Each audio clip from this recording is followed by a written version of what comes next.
Bismillahirrahmanirrahim. Assalamualaikum warahmatullahi wabarakatuh. Alhamdulillahirabbil alamin. Hamdan katsiran thayyiban mubarakan fi kama yuhibbu rabbuna wa yarda. Wa asyhadu an la ilaha illallah wahdahu la syarikalah wa asyhadu anna Muhammadan abduhu wa rasuluh. Allahumma shalli ala nabiyyina Muhammad wa ala alihi wa man tabi'ahum bi ihsan ila yaumiddin. Allahumma inna nas'aluka ilman nafi'a wa rizqan thayyiba wa amalan mutaqabbala. Segala puji kita panjatkan pada Allah. Selawat dan salam semoga tercurah pada Nabi besar kita Muhammad sallallahu alaihi wasallam. Baik pemirsa sekalian yang semoga senantiasa dirahmati oleh Allah.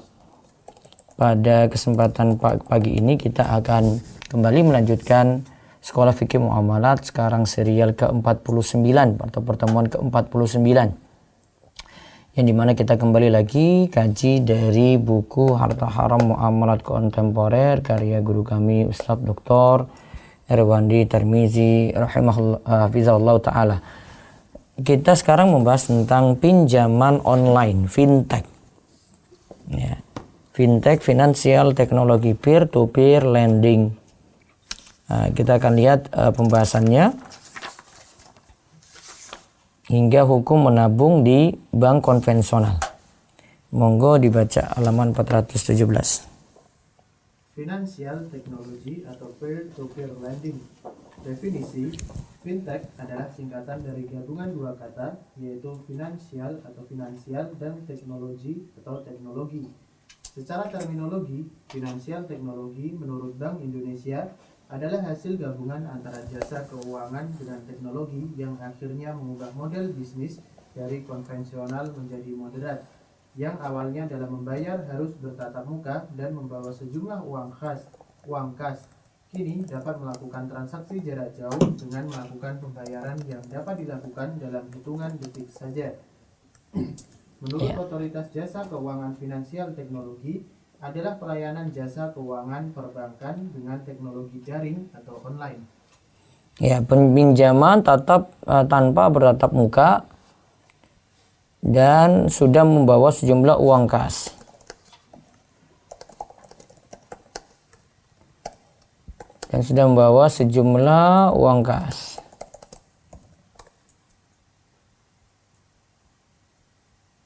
Jadi dengan hitungan detik saja sudah mendapatkan pinjaman uang. Ya, terus. Pembatasan masalah. Fintech secara umum menurut otoritas adalah pelayanan jasa keuangan perbankan dengan teknologi daring atau online. Ya, pembatasan masalah. Fintech secara umum mencakup segala bentuk transaksi keuangan dengan cara kerja berbasis pada sarana teknologi daring atau online, mencakup e-money, e-wallet, payment, gateway, proses jual beli saham, transfer dana, perencanaan keuangan, dan lain-lain.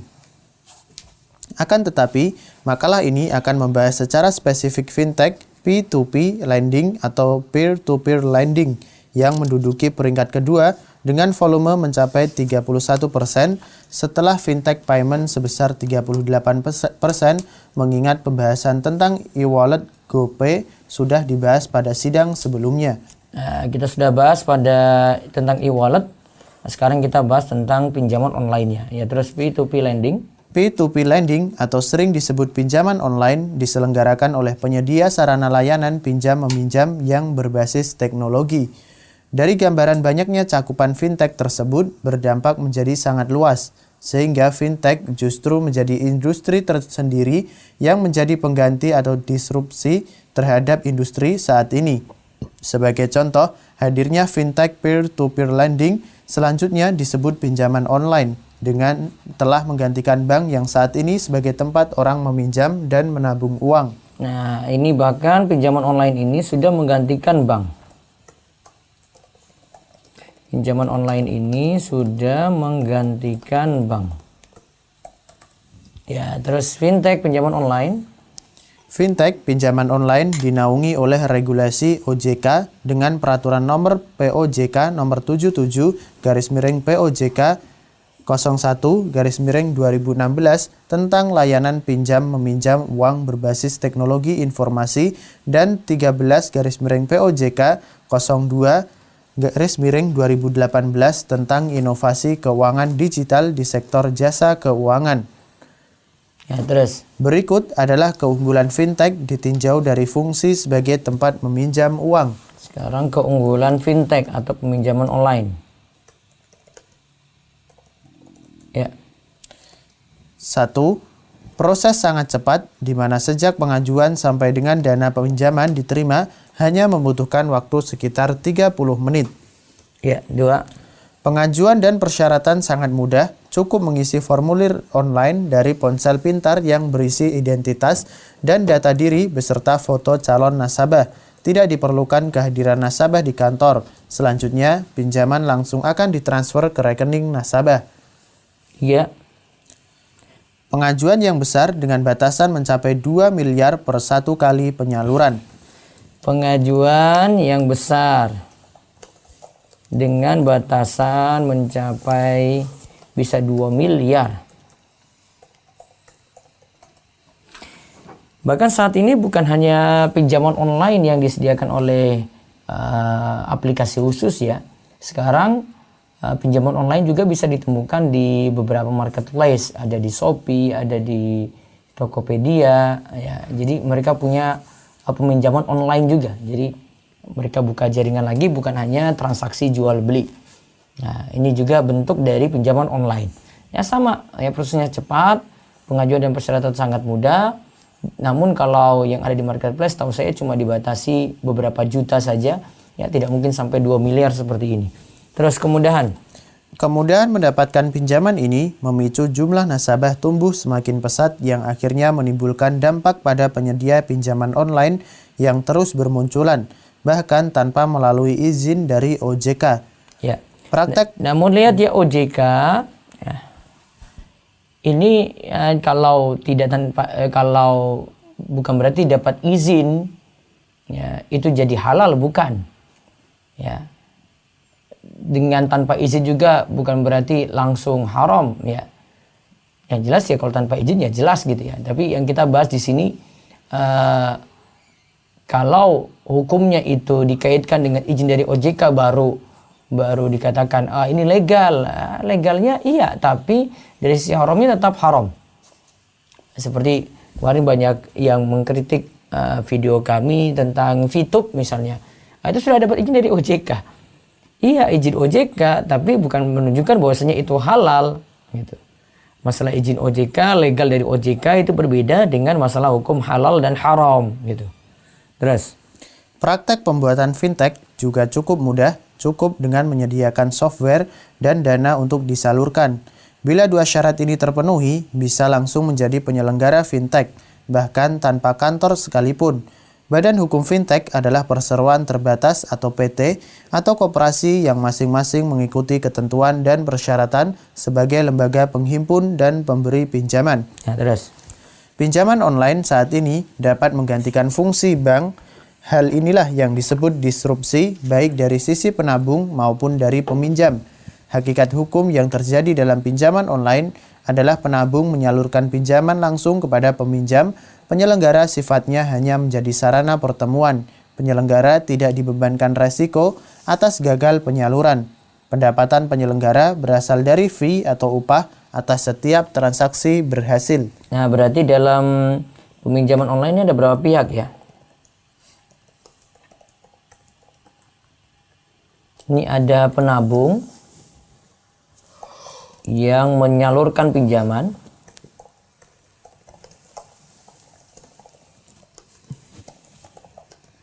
Terus ada yang kedua peminjam. Ya, terus ada yang ketiga penyelenggara. Jadi ada 3 pihak ya, penabung yang nanti menyalurkan pinjaman langsung, kemudian yang kedua peminjam, kemudian yang ketiga itu penyelenggara. Ya, terus. Cara kerja peer-to-peer lending atau pinjaman online. Ya. Berikut adalah mekanisme umum cara kerja fintech peer-to-peer lending atau pinjaman online. Nah, sekarang kita bahas cara kerjanya. Kan tadi ada 3 pihak, ada penabung, ada peminjam, kemudian ada penyelenggara. Ini penyelenggara ini mendapatkan upah atas transaksi yang berhasil.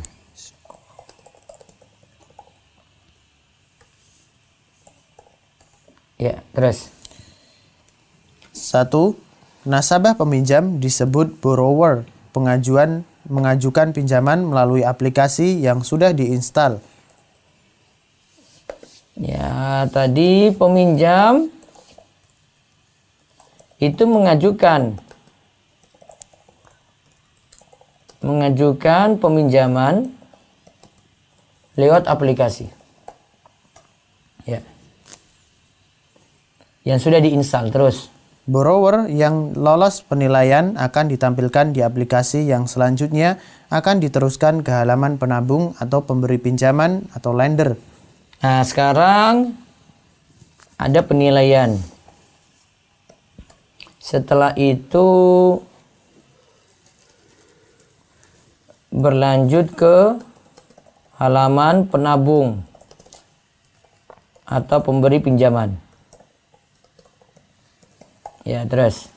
Pemberi pinjaman disebut lender, mendaftarkan diri dalam aplikasi sebagai pemilik dana atau investor. Ya, pemberi pinjaman ini dianggap sebagai investor. Ya, terus. Ketika lender membuka aplikasi, akan ditampilkan daftar borrower yang siap menerima penyaluran lengkap dengan persen bunga yang akan didapat oleh lender. Nah, ketika lender membuka aplikasi, jadi yang pemberi pinjaman itu dia buka aplikasi, dia tahu di sini, oh ada yang mau pinjam nih, siap menerima penyaluran, dia siap menerima penyaluran lengkap dengan persen bunga. Jadi nanti pemberi pinjaman membuka aplikasi dan mendapatkan orang yang meminjam dengan persen bunga tertentu. Ya, terus. Jika lender menyalurkan, maka langsung diberikan rekening antara escrow yang harus ditransfer oleh lender. Nah, nanti akan diberitahu jumlah uang yang harus ditransfer oleh pemberi pinjaman.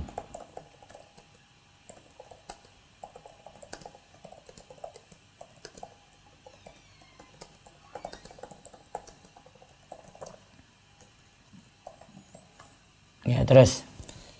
Selanjutnya, dari rekening antara tersebut langsung disalurkan kepada borrower dalam bentuk pinjaman uang tunai. Selanjutnya dari rekening tersebut langsung disalurkan kepada borrower, kepada yang meminjam dalam bentuk pinjaman uang tunai. Jadi dari pemberi pinjaman itu langsung transfer ke peminjam. Ya, terus. Penyelenggara sudah memotong fee atas penyaluran itu di muka. Nah, iya. Jadi nanti uang akan ditransfer dari pemberi pinjaman kepada peminjam. Dan penyelenggara akan mendapatkan fee dari situ. Ya, terus. Untuk melakukan pembayaran utang dan bunga, borrower diberikan rekening yang serupa yang selanjutnya langsung ditransfer kembali oleh penyelenggara kepada lender lewat mekanisme escrow. Untuk melakukan pembayaran utang dan bunga, ini tadi yang peminjam itu diberikan rekening yang serupa yang selanjutnya langsung ditransfer ke penyelenggara kepada lender. Ya, kepada pihak yang memberikan pinjaman lewat mekanisme escrow. Jadi nanti untuk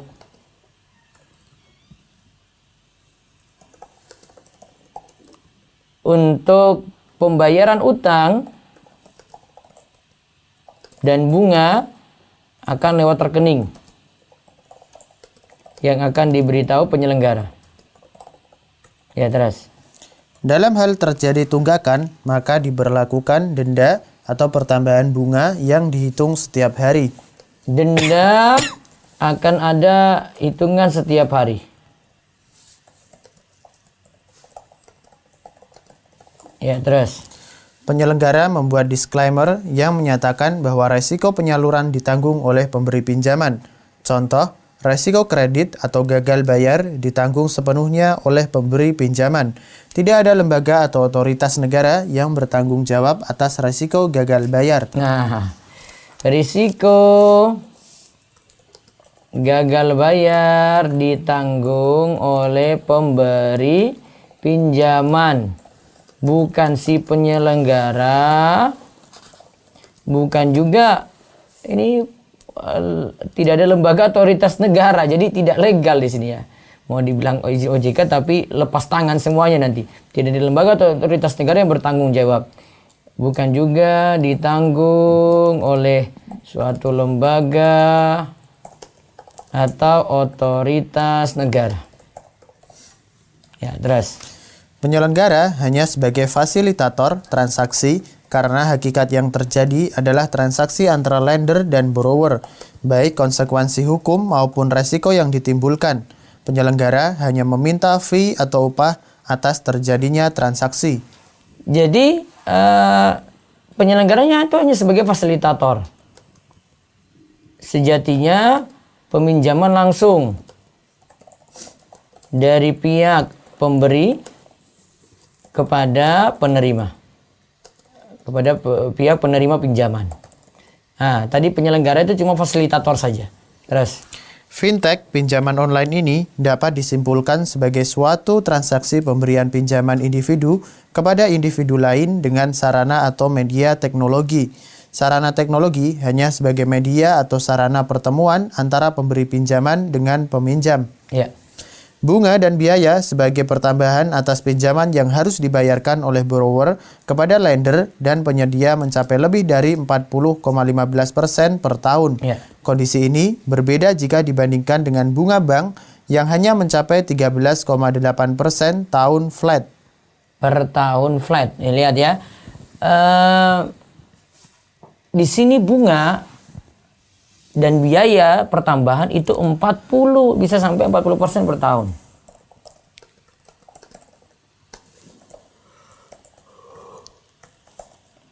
Dari pinjaman online ini bisa sampai 40% per tahun. Ya, gimana kalau pihak peminjam itu tidak tertarik, pihak pemberi pinjaman tidak tertarik karena bunganya besar, dia dapat untung besar nih 40% per tahun. Kalau bunga bank itu 13% per tahun.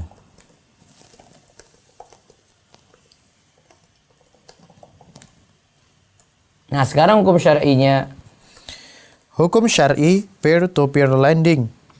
Dari gambaran cara kerja transaksi P2P lending, akad yang digunakan adalah akad qard atau pinjam-meminjam uang yang disertai dengan pertambahan bunga dan denda keterlambatan. Ini merupakan bentuk riba jahiliyah dengan sarana teknologi daring. Dalam kaidah fikih dinyatakan, Kullu qardin jarra manfaatan fahuwa riba. setiap pinjaman yang memberikan keuntungan bagi pemberi pinjaman adalah riba. Hukum bahwa bunga bank sama dengan riba merupakan keputusan seluruh lembaga fatwa dunia. Dengan demikian, tambahan pinjaman adalah riba, dapat dikatakan bahwa landasan hukumnya adalah ijma'. Ya, pada tahun 1965, dalam Muktamar Islam kedua di Kairo yang dihadiri oleh 150 ulama dari 35 negara Islam telah diputuskan, bunga bank dalam segala bentuknya adalah pinjaman yang bertambah. Hukumnya adalah haram karena termasuk riba.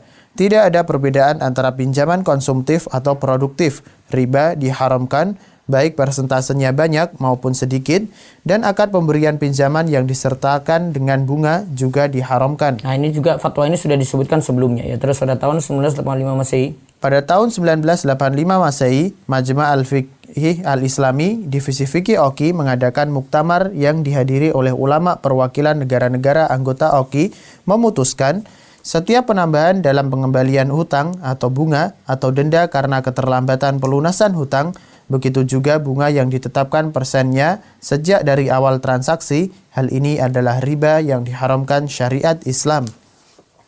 Ya, terus pada tahun 1986. Pada tahun 1986 Masehi, Al-Majma' Al-Fiqh Al-Islami, Divisi Fikih Rabithah Alam Islami menfatwakan segala bentuk bunga hasil pinjaman adalah riba dan harta haram. Ya. Nah, sekarang bahasan kita terakhir. Jadi silakan untuk menyiapkan diri untuk bertanya. Ini bahasan kita terakhir tentang hukum menabung di bank konvensional. Hukum menabung di bank konvensional. Nanti silakan untuk bertanya, bisa siapkan diri nanti bertanya langsung lewat WhatsApp di 0812 281 85131 atau menghubungi nomor ini juga untuk bertanya langsung via telepon. Juga bisa bertanya di Zoom Khobar Islam Academy dengan mengajukan raise hand atau lewat chat. Bisa dari sekarang dan pertanyaan bisa bebas, pertanyaan apapun. Nah, sekarang hukum menabung di bank konvensional. Jadi kesimpulannya, karena tadi itu masuk dalam kaidah. Ini dulu ya, kita simpulkan tadi hukum pinjaman online. Termasuk dalam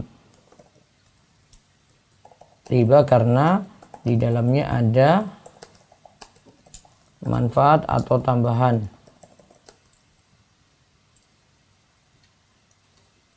pada utang piutang yang dimanfaatkan oleh pihak kreditur, Baik. Sekarang hukum menabung di bank konvensional, silakan.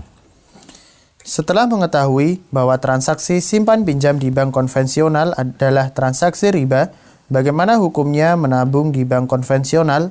Ya. Hukum menabung di bank konvensional diharamkan karena transaksi ini adalah riba, dan riba telah diharamkan Allah dan Rasul-Nya. Jabir radhiyallahu anhu meriwayatkan bahwa La'ana Rasulullah sallallahu alaihi wasallam akila riba wa mukilahu wa katibahu wa syahidaihi. Hum wa qala hum sawa. Rasulullah Shallallahu Alaihi Wasallam mengutuk orang yang makan harta riba, yang memberikan riba, penulis transaksi riba, dan dua orang saksi akad riba. Mereka semuanya sama. Hadis riwayat Muslim. Jadi Rasulullah SAW itu melaknat pemakan riba,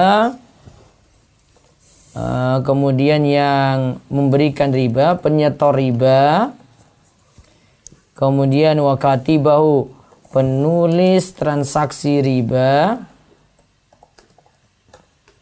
kemudian wasyahidaihi, dua orang saksi.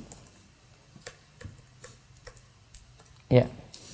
Jika seseorang sangat butuh membuka rekening di bank konvensional karena gajinya ditransfer oleh perusahaan ke rekening bank konvensional, maka hukumnya diberi keringanan dengan syarat setelah uang masuk ke rekening sesegera mungkin menariknya, dan jika diberikan bunga oleh bank, bunga tersebut adalah riba yang wajib ia bebaskan dari hartanya dengan cara menyalurkannya untuk kepentingan sosial. Nah, di sini kalau terpaksa menggunakan misalnya untuk membuka, misalnya untuk gaji yang ditransfer dari kantor ya, maka diberi keringanan. Akan tetapi jika uang sudah ditransfer, gaji sudah ditransfer, segera diambil.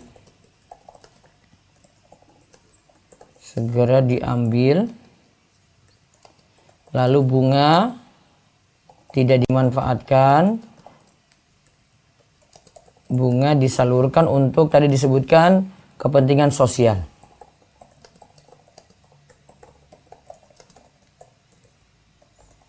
Ya. Terus sebagaimana difatwakan oleh Lembaga Fatwa Kerajaan Arab Saudi nomor 16501 ketika ditanya tentang hukum penerimaan gaji para pegawai melalui rekening di bank ribawi yang berbunyi, gaji yang diterima melalui rekening di bank riba boleh agar Anda mendapatkan upah hasil kerja dengan syarat jangan ditinggalkan di bank setelah masuk ke rekening agar tidak digunakan oleh bank untuk investasi riba. Itu tujuannya ya, jadi ditarik, jangan digunakan oleh bank untuk investasi riba. Jadi diingat tadi ada 4 golongan yang mendukung dalam riba, itu yang dilaknat, pemakan riba, penyetornya, penulis transaksi riba maupun dua orang saksi. Jadi dengan terpaksa saja kalau dibutuhkan misalnya untuk saat ini transfer untuk bisnis ya, kalau tidak ada pelayanan lewat rekening syariah ya bisa digunakan karena kondisi darurat dan sulit untuk dihindari. Wallahu a'lam bishawab. Itu sampai di Sekolah Fikih Muamalat yang ke-49.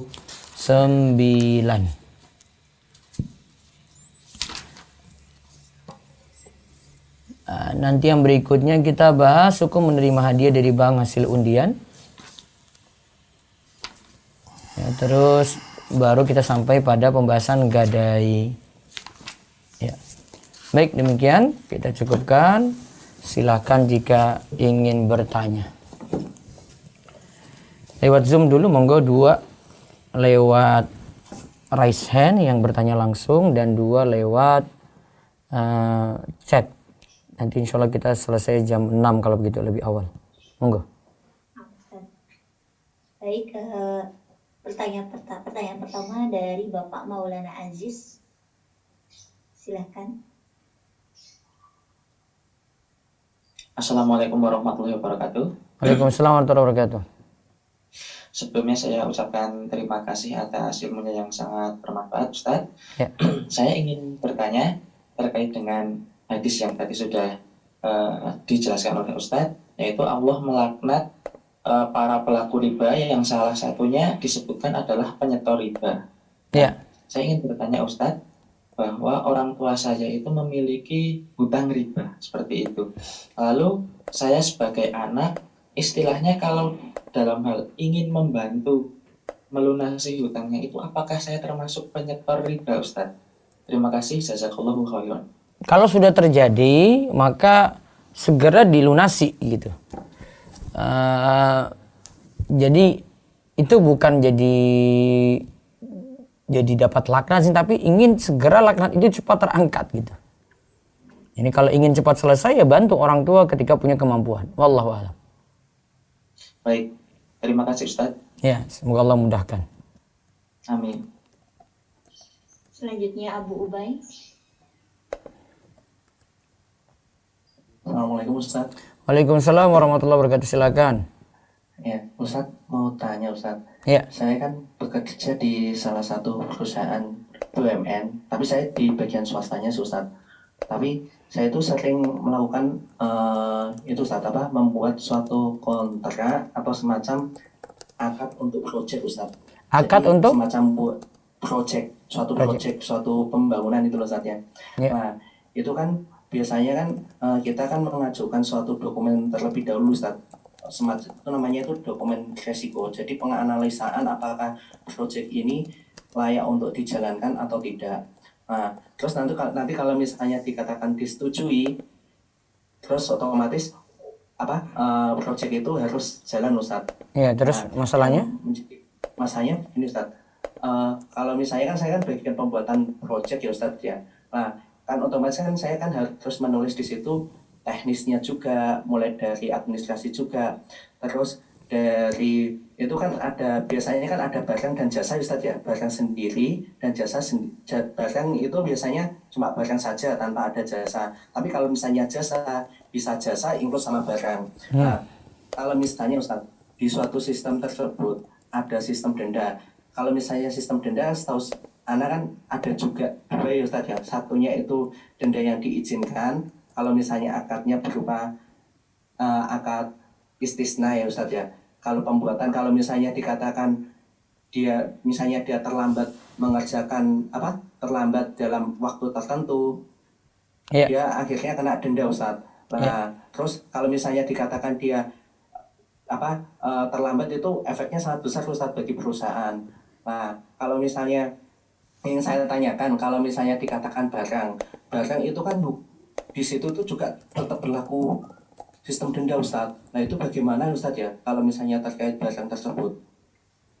Apakah dia termasuk riba? Karena kan barang kan kita kan kalau udah terima PO itu kan kalau misalnya barangnya terlambat itu kan didenda Ustadz. Apakah itu termasuk riba Ustadz dendanya itu? Kaitannya dengan utang piutang nggak? Denda yang jadi masalah kalau punya kaitan dengan utang piutang. Selain utang piutang tidak jadi masalah. Kalau misalnya dikatakan di situ kita tuh seringnya yang sering jadi masalah itu gini Ustadz. dari pihaknya kita membuat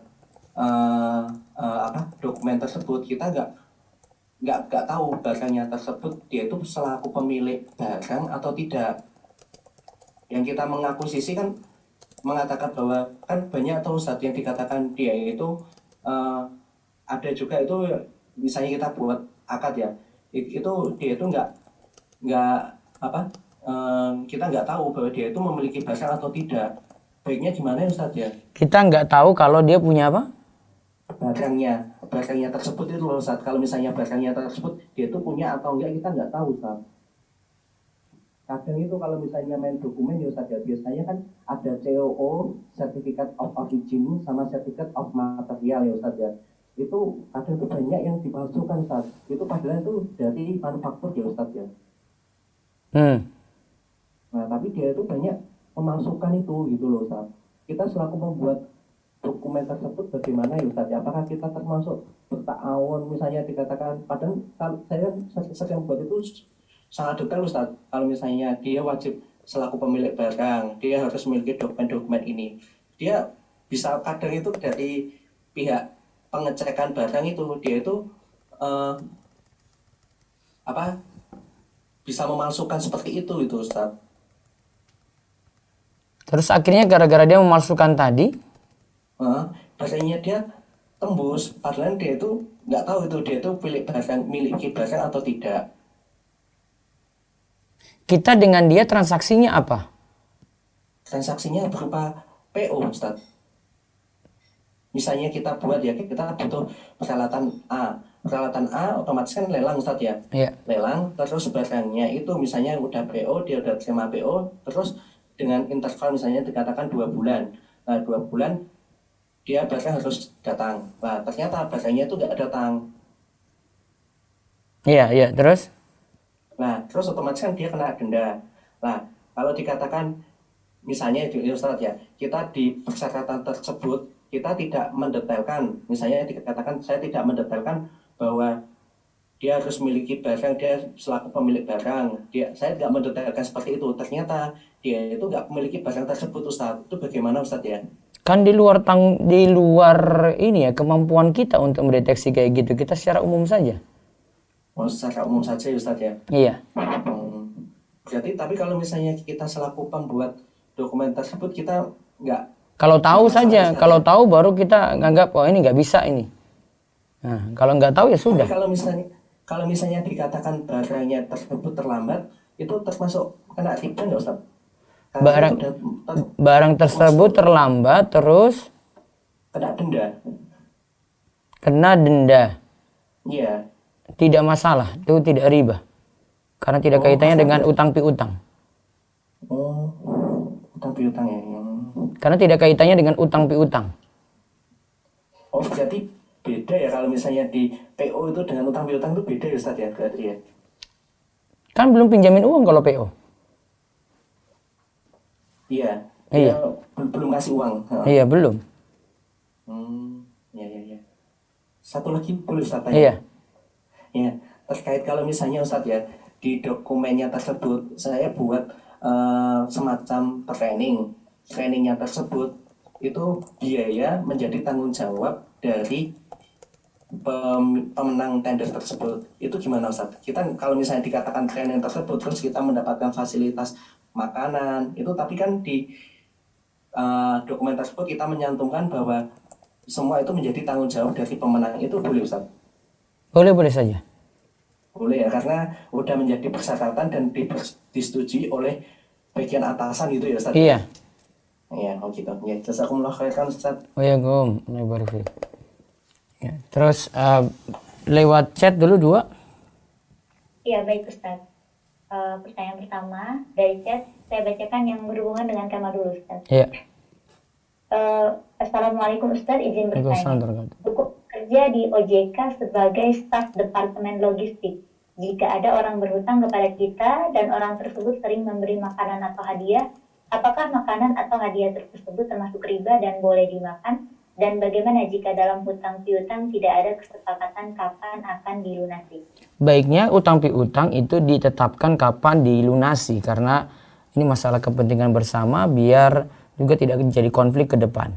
Dan kaidah yang perlu diingat, jika dapat manfaat walaupun tidak dikasih syarat di awal, tetapi dapat manfaat di tengah-tengah, ya di tengah-tengah sebelum utang tersebut lunas, pihak kreditur dapat manfaat, maka baiknya manfaat ini juga tidak dimanfaatkan karena dihukumi riba. Kaidah ini sudah kita bahas di beberapa pertemuan sebelumnya. Wallahu a'lam. Ya, terus. Yang pertama tadi Ustaz, hukum bekerja di OJK sebagai staf.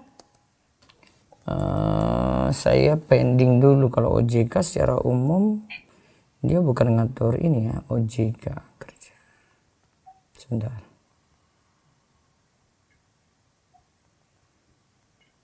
Lanjutkan saja Ustaz. Iya, dilanjutkan dulu. Kan otoritas jasa keuangan ini ngatur macam-macam ini. Termasuk juga untuk ini kan tujuannya dibentuk dengan tujuan agar keseluruhan kegiatan di dalam sektor jasa keuangan terselenggara secara teratur, adil, transparan, akuntabel, mampu mewujudkan sistem keuangan yang tumbuh secara berkelanjutan dan stabil, dan mampu melindungi kepentingan konsumen dan masyarakat. Dipending dulu ya karena perlu rincian untuk itu. Ya, terus. Assalamualaikum Ustadz. Apabila sudah berhenti dari menabung di bank konvensional, apakah sudah cukup, tidak usah dipakai lagi fasilitasnya, atau harus datang ke bank untuk menutup rekeningnya? Jazakallah khairan. Biasanya kalau tidak ditutup dia akan tutup sendiri ya. Kalau memang dengan cara seperti itu bisa, ya sudah cukup. Wallahu a'lam. Terus yang di chat lagi Bagaimana hukumnya jika menabung di bank konvensional hanya dipakai untuk fasilitas saja? Paling hanya disisakan 50-100 ribu saja agar tidak ditutup. Karena di bank ini banyak kemudahan dan fasilitasnya. Iya, itulah keadaan darurat yang saya bilang. Karena kalau mau ganti dengan syariah, kadang fasilitasnya kurang terjamin. Padahal nasabah itu butuh dari sisi fasilitas, misalnya untuk transfer, untuk hal-hal yang dia butuhkan itu. Kalau mau disuruh sabar terus ya padahal ada urgensi penting di situ. Dari sisi pelayanan seharusnya Bank Syariah semakin tingkatkan itu agar orang-orang bisa beralih dari konvensional menuju syariat. Tapi dari sisi fasilitas kadang kita dipersulit untuk ini cabangnya nggak ada di daerah tertentu. Kita harus ke kota begitu. Kemudian fasilitasnya terbatas ya, karena sebagian orang enggan dan tetap dengan bank konvensional ya dikarenakan seperti itu. Kalau saya sih sampai saat ini masih menganggap sama begitu ya, menganggap sama dari sisi tadi ya, karena kesulitan untuk mendapatkan bank syariat pertama, kemudian yang kedua dari sisi fasilitas yang masih kurang di perbankan syariat. Jadi karena keterpaksaan atau darurat fasilitas konvensional tadi digunakan. Wallahu a'lam. Ya, satu lagi chat baru saya ke WA, monggo. Bismillah, Assalamualaikum warahmatullahi wabarakatuh. Waalaikumsalam warahmatullahi wabarakatuh. Afwan Ustadz, jika seorang teman menyuruh si A mendepositokan uangnya di bank atas nama si A, tapi bunga deposito haknya si teman, apakah si A menanggung akan riba deposito itu? Iya, nanggung.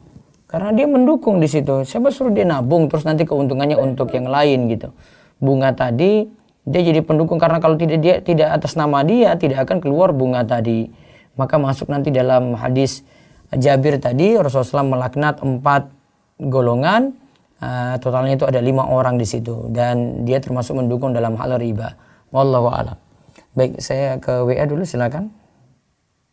Ustaz izin bertanya, bagaimana seorang pelatih olahraga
Ya.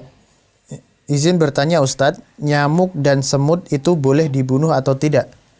Asalnya tidak boleh dibunuh kecuali mengganggu. Ya, silakan angkat. Assalamualaikum.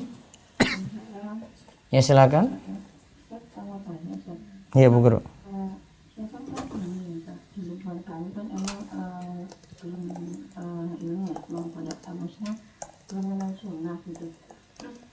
Maksudnya kalau anak kan kalau muamalah itu dalam urusan kayak misalkan kan kalau pagi jadinya Jumat itu ada masjid ya untuk muamalah sedekah kayak gitu. Anak tuh bermuamalahnya dengan yang ahli bid'ah itu tidak masalah ya Ustaz? Asalnya boleh Bu, selama muslim masih boleh. Punya kekurangan dalam hal itu tidak masalah. Oh tidak masalah. Iya. Baik Ustaz, jazakallah khairan. Wa iyyakum. Waalaikumsalam. Baca lagi lewat WhatsApp silakan. Bagaimana hukumnya KPR rumah syariah yang menggunakan akad murabahah? KPR rumah syariah yang punya akad murabahah perlu diperhatikan pertama apakah dari pihak syariah tadi itu memiliki rumah tersebut ataukah tidak. Kalau sudah memiliki, dia misalnya beli dari developer, sudah dimiliki langsung, kemudian dijual dengan memarkup atau menaikkan harga, tidak ada masalah. Tapi kalau belum dimiliki dan cuma jadi lembaga yang menyediakan dana pinjaman saja, maka dana pinjaman ini dikembalikan lebih, statusnya jadi riba. Ya, terus. Ustadz, Afwan di luar tema, ketika sudah niatan mengkodok puasa dan pada saat hendak mandi junub azan subuh berkumandang, apakah puasanya sah? Sah. Dan Nabi SAW pernah masuk subuh dalam keadaan junub dan beliau tetap melanjutkan puasa. Terus. Manakah yang lebih utama, bersedekah kepada orang tua yang masih mampu, misal menghajikan, atau sedekah ke fakir miskin karena orang tua menolak untuk dibayarkan hajinya karena merasa masih mampu? Ya, baiknya kepada fakir miskin yang lebih membutuhkan. Terus.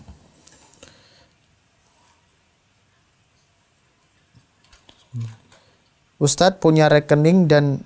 Ini bukan pertanyaan. Baik, balik lagi ke Zoom silakan. Baik Ustadz, selanjutnya penanya langsung dari Bapak Syafiq Syafaat. Assalamualaikum warahmatullahi wabarakatuh. Waalaikumsalam warahmatullahi wabarakatuh. Ya, silakan Syafiq Safar. Monggo Pak. Hukum belanja online terus pembayarannya COD gimana Ustaz? Hukum apa? Belanja online. Belanja biasa kan barangnya apa yang dibeli? Kayak koper pagi terus bayarnya pas COD.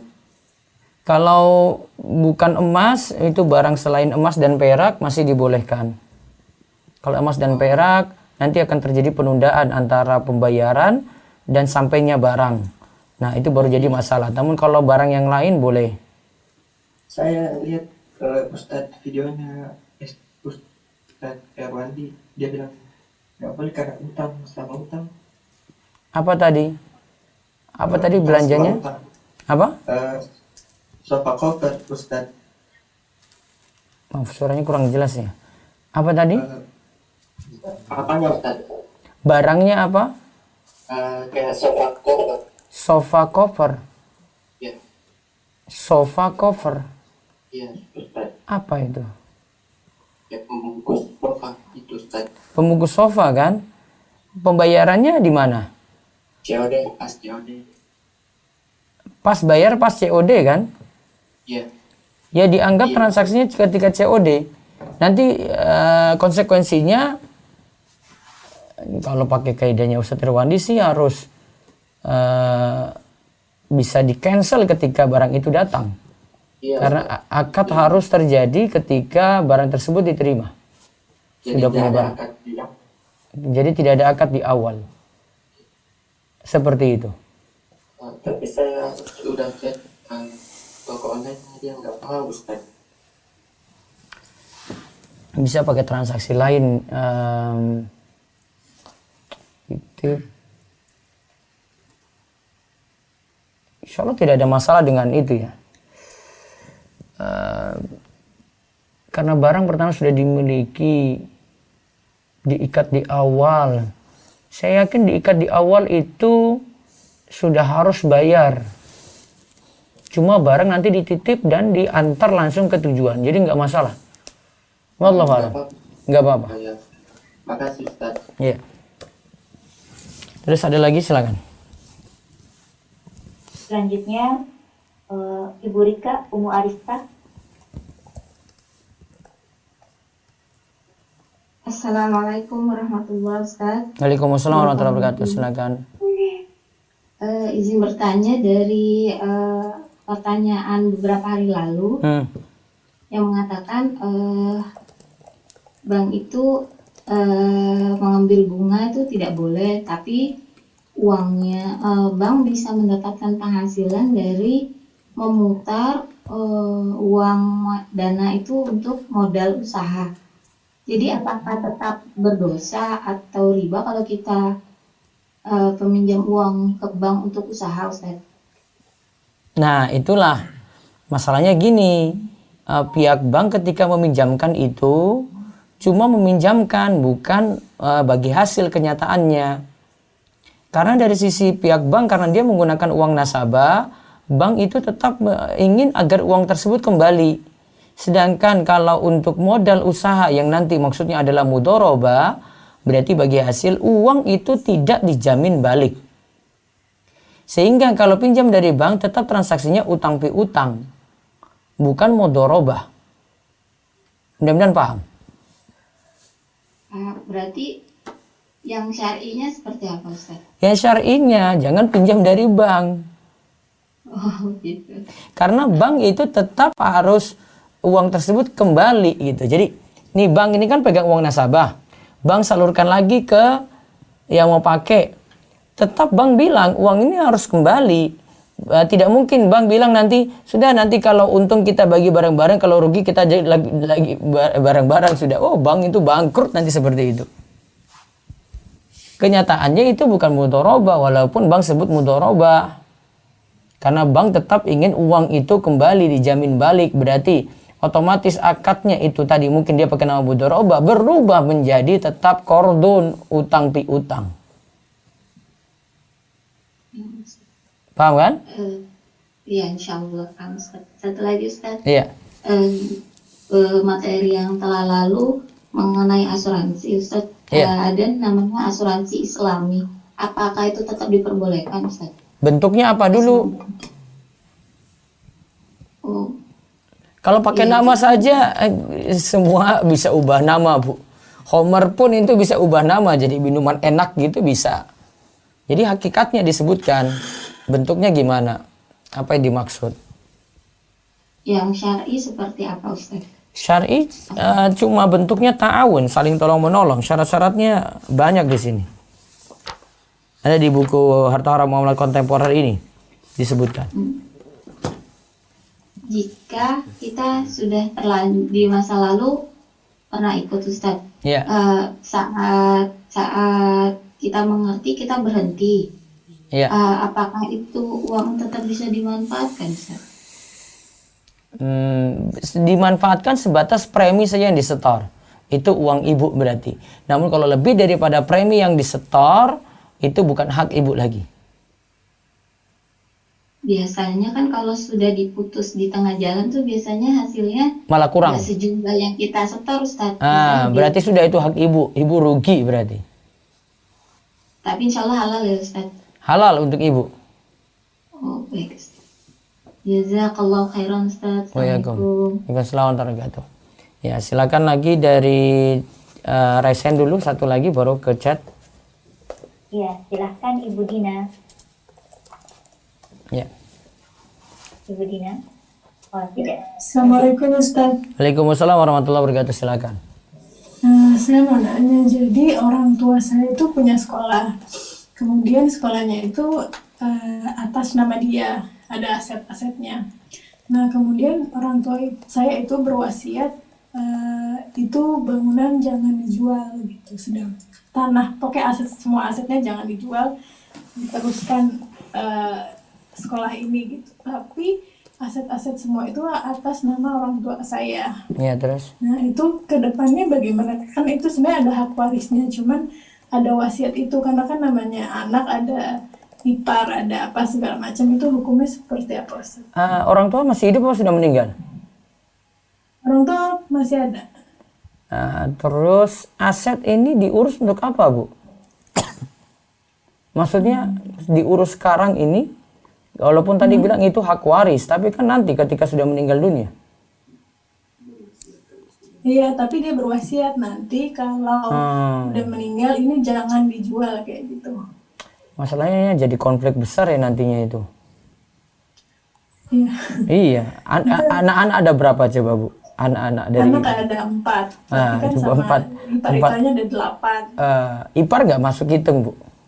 Oh, nggak masuk. Ipar tuh nggak dapat, dia cuma dapat anak aja. Nah, masalahnya 4 anak ini pikirannya semua nggak sama, Bu. 4 anak Iya, itu memang karena yang menjalankan cuma 2, yang lain pun nggak ikut gitu. iya. 4 ini ya, itu ada yang nanti nuntut harta, ada yang nanti ya sudahlah ikhlaskan saja, sudahlah kita lanjutkan sekolah saja. Pikirannya macam-macam, Bu. Baru 4. Ini belum yang lain lagi loh yang dapat hak waris. Tapi ipar nggak dapat. Itu sebaiknya gimana, Ustaz? Apa memang misalnya kalau memang tidak mau dijual, atau sebaiknya dihibahkan saja gitu biar benar-benar nggak bisa, cuman baiknya gimana, Ustaz? Ada nggak harta selain sekolah tadi dari orang tua? Ada. Ada. Nah, berarti kalau itu masih banyak harta selain sekolah tadi, kan bisa wasiat tetapi tidak lebih dari 1/3 harta peninggalan. Oh, okay. Kalau itu sebenarnya cuma 1/3 saja dari harta peninggalan, ya sudah diwasiatkan saja. Jadikan wasiat ini pokoknya untuk fisabilillah, untuk di jalan Allah, untuk umat begitu. Jadi tidak perlu diutak-atik untuk waris. Nanti harta yang lainnya untuk waris. Tapi kalau atas nama, masih tetap atas nama orang tua nggak masalah, Ustaz? Iya, berarti ya tetap, tapi jadi amal jariah untuk orang tua gitu. Iya. Tapi bentuknya wasiat bukan waris, jadi nggak bisa diutak-atik oleh anak-anak. Oh, ada surat wasiatnya gitu. Iya. Tapi itu 1/3 dari total keseluruhannya. Iya, wasiat tidak boleh lebih daripada 1/3. Oh, oke. Mudah-mudahan masih ada harta yang lain, sehingga kenapa kok tidak lebih daripada 1/3? Biar 2/3 itu lebih banyak untuk anak-anak, biar anak-anak tidak jadi konflik banyak gitu. Kalau misalnya kurang dari 2/3 ya, wah jadi untuk wasiat misalnya setengah itu banyak sekali kan untuk wasiat, anak-anak cuma dapat setengah. Akhirnya mereka ribut ini, wah itu nggak bisa, tuh wasiat itu nggak jadi. Ya sudah, kita ambil wasiat saja. Nah, konflik lagi. Syariat atur dengan adil seperti itu biar waris lebih banyak, ya anak-anak tercukupi. Dan wasiat itu bisa terus turun sampai ke turunan bawah lagi, Ustaz? Bisa diwasiatkan terus dijadikan wakaf saja, Bu. Oh, jadi Wakaf itu biasanya ada di kantor urusan agama, itu ngurus itu wakaf. Oh, oke. Ya, dibuat yayasan kemudian untuk wakaf gitu, sudah cukup. Oh, gitu. Baik, Ustaz. Jazakallah khairan, Ustaz. Waalaikumsalam. Baik, bisa lewat chat Zoom, monggo. Ada? Baik, Ustaz. Pertanyaan selanjutnya dari Cat, Afwan, Ustaz izin bertanya, bolehkah menaruh uang di bank konvensional tetapi bunganya sudah dihapus? Bisa. Itu sistem, kalau di bank syariah itu namanya sistem wadiah itu ya. Wadiah. Jadi dia cuma titip. Tetapi begini, ada keuntungan yang lainnya selain bagi hasilnya atau bunganya gitu ya. Pokoknya tidak boleh dimanfaatin. Karena harta di situ tetap statusnya meminjamkan, qardun, bukan statusnya itu adalah sekadar menitip. Karena bank tetap pakai uang itu diputar tuh uang. Mau sewaktu-waktu kita perlu kita ambil. Nah, jadi transaksinya dipahami seperti itu. Wallahu a'lam. Satu lagi lewat chat. Bagaimana dengan tabungan berjangka di bank syariah? Apakah boleh dengan maksud untuk mengumpulkan uang agar tidak terpakai? Nah, kalau di bank syariah ya, kalau keadaan darurat saja gitu, bisa.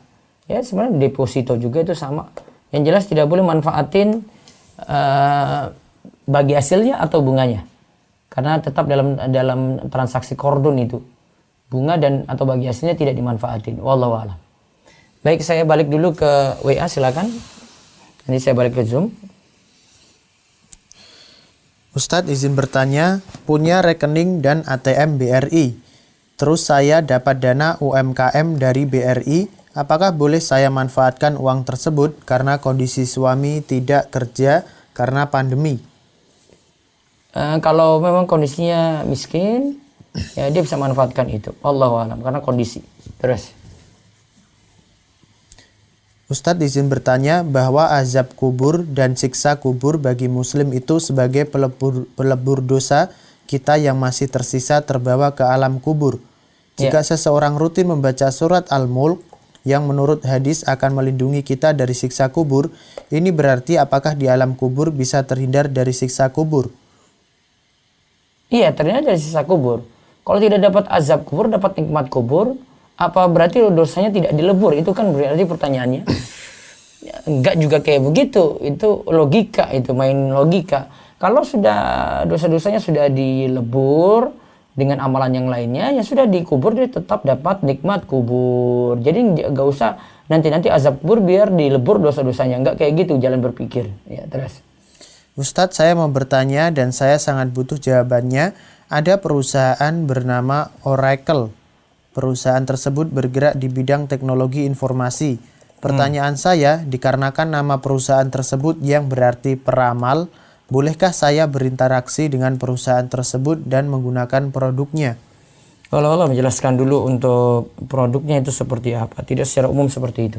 Baik, saya balik ke Zoom terakhir, monggo silakan. Baik, silahkan penanya langsung dari Bapak Yofi Wahyudiono. Bapak Yofi, kalau belum siap silahkan Ibu Meti Kamelia.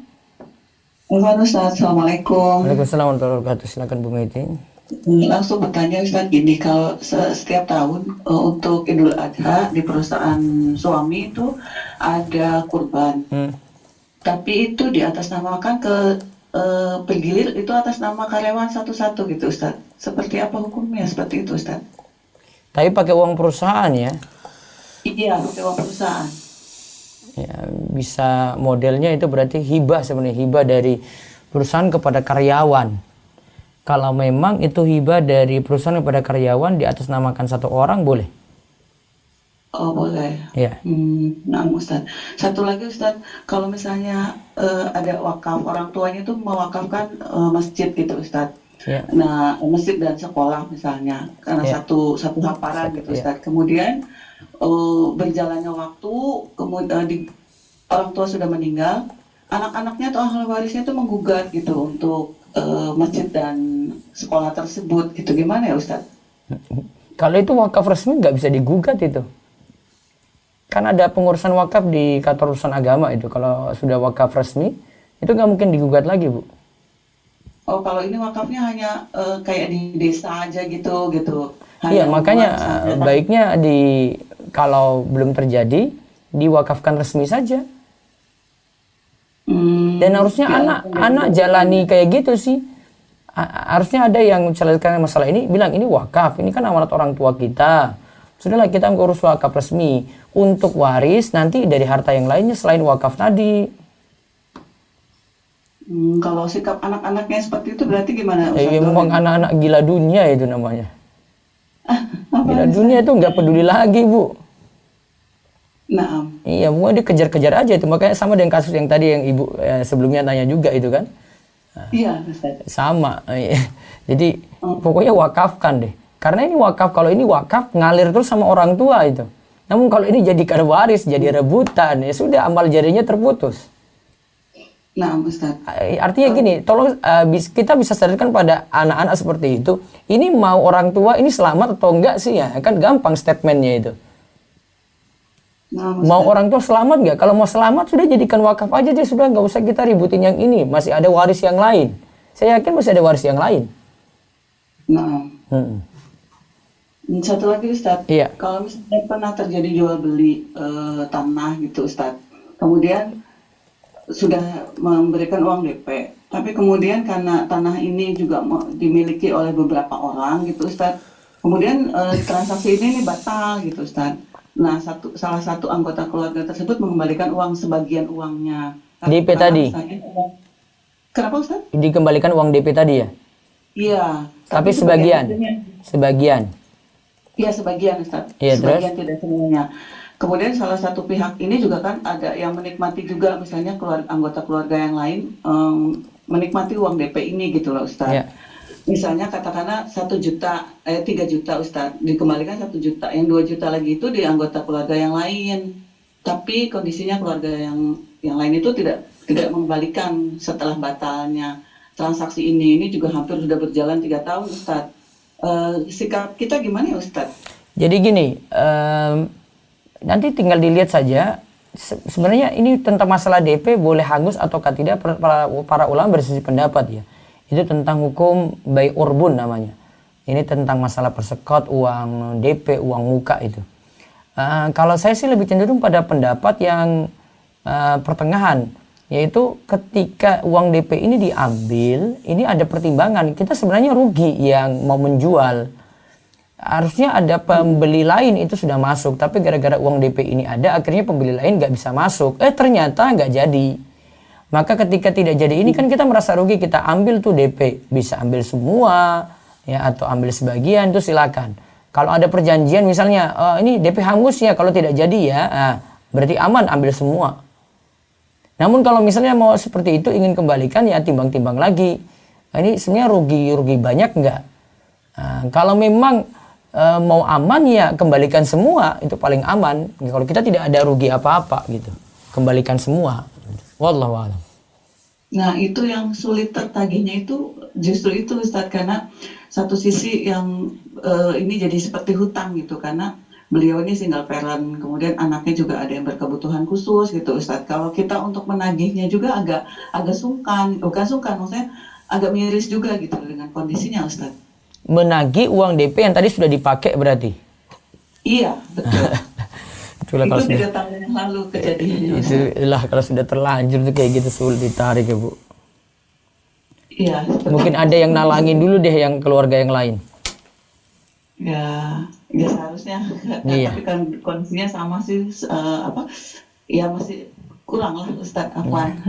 Iya mudah-mudahan. Iya Ya, mudah-mudahan sama. sudah ada solusi yang lain sih. Kalau seandainya ditarik pun nggak masalah Bu. Kalau memang merasa rugi gitu. Wallahu a'lam. Anak Ustadz, syukurlah Ustadz, Ya. jazakallah Ustadz. Baik, bisa 2 lagi lewat resen, monggo. Baik Ustaz, Bapak Yogi silakan. Dan siang. Assalamualaikum Ustaz. Waalaikumsalam warahmatullahi wabarakatuh. Pak Yosi silakan. Anda berencana untuk membeli sebuah franchise restoran Ustaz.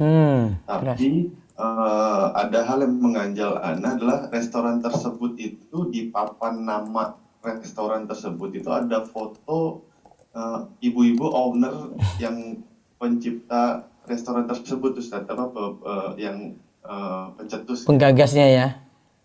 Ya, penggagasnya. Nah, tutup aurat nggak? Tutup aurat nggak? Pakai jilbab Ustaz. Tapi? Iya, pakai jilbab Ustaz. Terus? Ya, maksud Anda apakah itu mengganggu kehalalan bisnis Anda apa tidak ya Ustaz? Maksudnya di palang depan restoran itu ada. Kalau mengganggu kehalalan bisnis enggak? Okay. Namun kalau Pak Yosi kena bully dari anak-anak yang ngaji, iya. Cuma Pak Yosi nanti orang di komentar luar, ih Pak Yosi ini sudah ngaji kok nggak paham-paham ya ada foto perempuan situ ya, itu aja. Oh gitu. Iya. Walaupun dia menutup auratnya gitu Ustaz. Walaupun udah ibu-ibu juga. Saya bilang tadi komentar orang Pak, bukan masalah kehalalan bisnis. Oh. Komentar orang aja ada yang gak suka tahu kesalahan Pak Yosi di mana, dia akan incar itu. Oh gitu ya Ustaz. Iya. Tapi Anda berdosa atas hal tersebut nggak Ustaz? Karena Bapak beli franchise ya resiko ya. Sedangkan beli franchise seperti ini kan asalnya boleh gitu. Kan hak orang gitu, hak dia punya bisnisnya kita pakai, kita beli gitu. Produk-produknya juga dibatasi. Juga cara kerjanya harus ikuti aturan SOP-nya gitu. Ya boleh, asalnya boleh. Baik Ustaz. Cuman siap-siap dibully gitu Ustaz. Iya, kalau orang tahu Pak Yosi ngaji, wah, terus Dia cari aja deh, Bu, ya. Ya kayak di medsos aja deh kayak gitu, tahu sendirilah. Baik Ustaz. Iya. Nah, Ustaz, ntar Anda pikirkan kembali. Iya, Ustaz. Baik, terima kasih Ustaz. Jazakallahu khair. Iya. Satu lagi, monggo. Silakan Bapak Herman Sugiharto. Bismillah. Assalamualaikum warahmatullahi wabarakatuh. Ustaz, izin bertanya. Waalaikumsalam warahmatullahi wabarakatuh. Silakan Pak Herman. Ustaz, anak punya usaha. Jadi Iya. usaha itu sebenarnya punya anak pribadi. Tapi karena aturan perusahaan harus buat PT, anak mengajaklah beberapa karyawan untuk bergabung di dalam akta. Nah, yang ingin anak tanyakan itu kan semua modal anak setor total pribadi. Kemudian di dalam operasional perusahaan itu kadang-kadang perusahaan kan butuh ekspansi, jadi menggunakan dana pribadi anak. Tapi anak sampaikan itu sebagai pinjaman tanpa apa-apa. Bagaimana hukumnya itu, Ustaz? Jadi biar profesional maksudnya Pak Ustaz. Secara kalau aturan PT kan masing-masing karyawan, masing-masing yang turut bergabung itu kan serahkan modal masing-masing ya. Iya, benar Ustaz. Tapi modalnya kosong Ustaz. Jadi anak semua. Karyawan tadi cuma nebeng nama saja. Iya benar. Karena untuk administrasi aja Pak Ustaz. Nah ya, terus yang operasional pribadi tadi bagaimana kalau aturan PT? Nah jadi begini, misalnya modal itu 1 miliar Pak Ustaz disetor. Tiba-tiba kan kita operasional habis kurang untuk pengembangan, butuh dana lagi misalnya 500 Pak Ustaz. Nah 500 itu saya masukkan secara akuntansi sebagai pinjaman Pak Ustaz. Jadi modal tidak berkurang tapi ada pinjaman. Nah itu dikembalikan tanpa apa-apa. Nanti kalau misalnya ada keuntungan baru dibayarkan yang 500 Pak Ustaz. Aturan PT seperti itu boleh ya? Maksudnya modal boleh ya sudah. Nah, boleh. Jadi saya takutnya secara agama aja Pak Ustaz. Apakah saya terhadap perusahaan itu kan saya yang punya, tapi saya minjam gitu loh. Tapi sebenarnya itu kan kalau disetorkan, kalau kita di warung sebenarnya ambil modal tambah modal Pak Ustaz sebenarnya. Iya, semua punya Pak Herman sih ya sudah, gimana lagi? Ya makanya saya tanya Pak Ustadz itu kalau hukumnya itu hukumnya itu pinjaman atau bukan ya Pak Ustadz? Sebenarnya itu hanya namain saja. Iya cuma namain saja, itu juga punya Pak Herman juga gitu. Iya. Cuma nambahin modal aja gitu kan? Iya. Itu juga kalau punya. Saya nambah modal nanti kan di laporan semua menjadi besar Pak Ustadz. Iya itu cuma regulasi. Ikut aturan regulasi aja deh Pak. Nah ya gitu ya Pak Ustadz. Iya boleh. Secara agama bisa ya Pak. Iya nggak apa-apa. Yang kedua Pak Ustadz, mohon maaf, saya juga baru ngaji Pak terkait dengan saham. Jadi saya kemarin buka-buka Ustadz Erwandi sama Pak Ustadz juga. Jadi saya itu memang udah ikut ini Pak Ustadz mengambil beli saham-saham syariah Pak. Jadi saham yang sudah disesuai DSN. Ternyata dari kajian Pak Ustadz sama Pak Erwandi itu bilang, memang kalau tidak punya pinjaman mungkin masih bisa. Iya. Rata-rata kan BUMN di kita ini kan punya pinjaman dan kadang memang pinjamannya nggak ada Pak Ustadz, tapi menempatkan dananya itu ke bank konvensional. Nah pertanyaannya saya memang saya nggak pernah ambil Pak Ustadz itu. Nah kondisi COVID ini baru sadarnya pas baca itu kajian Erwandi sama punya Pak Ustadz. Nah yang saya tanyakan kan kalau Erwandi sama Pak Ustadz bilang ambil pokoknya, yang sisanya serahkan ke sosial. Nah pertanyaannya sekarang kan lagi COVID Pak Ustadz, saham itu kan meluncur deras Pak Ustadz, lagi di bawah semua. Sebaiknya kapan saya jual Pak Ustadz? Karena sebenarnya itu kalau dulu luar biasa Pak Ustadz masih normal, sekarang COVID sehingga sahamnya begitu jatuh Pak Ustadz. Saya sebenarnya ragunya itu Pak Ustadz. Kapan kira-kira sebaiknya Pak? Apa nunggu dia balik modal dulu? Atau bagaimana sebaiknya Pak Ustadz? Nunggu aja deh Pak, kasihan. Iya Pak Ustadz, karena saya jujur Pak Ustadz enggak gunakan apa-apa. Memang itu saya pikir kalau saya lepas sekarang posisi rugi. Tapi itu saya udah niatkan sisanya itu memang untuk ya sosial Pak Ustadz. Itu aja. Tapi kalau sekarang dijual itu bayangan saya posisinya agak dalam Pak Ustadz gitu. Iya, ya nanti tunggu aja kalau sudah normal lagi Pak. Baik Pak Ustadz, terima kasih. Jazakallahu khairan Pak Ustadz. Waalaikumsalam. Baik, terakhir ada yang ngerasain itu, monggo. Ya, silakan Ibu Fri, Umu Arya Alfa. Bismillah Ustaz. Ya. Ana mau mengkonfirmasi tadi Ustaz, karena materi hari ini kan tadi ada disebutkan bahwa menerima gaji di bank konvensional dibolehkan, tapi jangan dibiarkan untuk berkembang. Iya, betul. Ana tadi mungkin salah mendengar. Tadi ada yang bertanya untuk menabung di bank konvensional, apa boleh apa Ustaz? Tadi Ustaz jawab. Kalau darurat saja, kalau tidak ini ada pengganti yang lain bisa ganti ke bank syariah. Oh, nah, jadi hanya untuk kondisi darurat termasuk penggunaan fasilitas ya Ustaz ya? Iya. Jadi untuk yang lainnya tidak boleh, untuk menyimpan tidak boleh. Iya, kecuali darurat. Satu lagi Ustaz, ini untuk tabungan berjangka Ustaz, baik bank konvensional maupun bank yang bertitel syariah. Tabungan berjangka itu semuanya akadnya mudharabah, tidak ada yang wadiah Ustaz. Jadi memang di awal diperjanjikan manfaat atas simpanan pada jangka waktu tertentu. Iya. Baik itu bentuknya simpanan berjangka atau deposito yang mereka kasih namanya. Iya. Itu sama aja. Jadi kalau misalnya simpanan berjangka itu di bank, nggak bisa, kemungkinan nggak bisa diambil mungkin Ustadz, karena akadnya itu sendiri memang sudah ada manfaat, sedangkan simpanan di bank kan kordon ya Ustadz. Iya. Bukan titipan. Bukan titipan. Ya syariah juga sama, kordon juga. Sama, jadi ya tadi ada pernah ada itu Ustadz, Afwan, Anda khawatir mungkin. Iya. Jadi agak ini aja karena kebetulan Anda tahu ya, untuk hal ini kebetulan Anda tahu Ustadz. Iya, Ini aja Ustadz. Iya, matur nuwun ya. Jazakumullah khair Ustadz, barakallahu fikum. Baik, itu saja yang kita sampaikan untuk subuh ini. Mudah-mudahan manfaat dan bawa kebaikan bagi kita semuanya. Kita cukupkan, tutup dengan doa kafaratul majelis. Subhanakallahumma bihamdika asyhadu an la ilaha illa anta astaghfiruka wa atubu ilaik. Assalamualaikum warahmatullahi wabarakatuh.